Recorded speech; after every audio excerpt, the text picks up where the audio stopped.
But when I was on my own, everybody thinks it's like going on your own is great. Like it's a learning curve. I didn't Of know course. anything when I went out. And back then, this was before e-filing. And I went to the courthouse with the lawsuit, with a complaint, which, that's the lawsuit. And I show up and I go, hey, I'm here to file this lawsuit. And they go, okay, where's your check? I go, damn, I didn't bring a check. Did you take credit card? And they go, no, we don't take credit cards. I'm like, what is this? They don't take credit cards. So I go back a second time with the check and they go, you need to have 3 copies. You need to have a summons. And so I go back a second time, another time now. And they're like, hey, where's the $10 check for the summons? Because to file a lawsuit is one amount. And then for every summons to serve somebody, you need $10. And I'm just like, can you spot me the $10? I don't like, this is a pain in the ass. I got to come back. So it took me like 3 times. And then on the 4th time, I think it was the 4th time I was able to file it, and it was good. And I was like, you sure we're good now?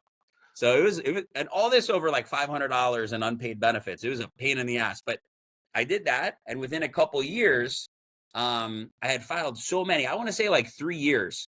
The courthouse in Port St. Lucie, exit 121. It's the annex, the South County annex. Yeah. Calls me and they're like, hey man, are you going to keep calling? Are you going to keep filing these lawsuits here? Because if so, we're going to have to hire another person.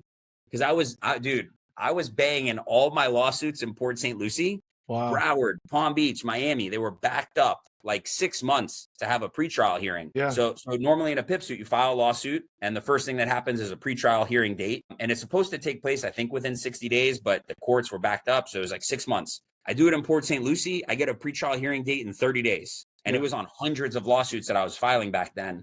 Now we're in the thousands. We're crushing it. But back then it was like a couple hundred at a time, So so that's like from going 4 times or whatever to them calling me, hey, how many you're gonna keep filing them here? Like, we need to hire people. It was a good couple years to figure it all out.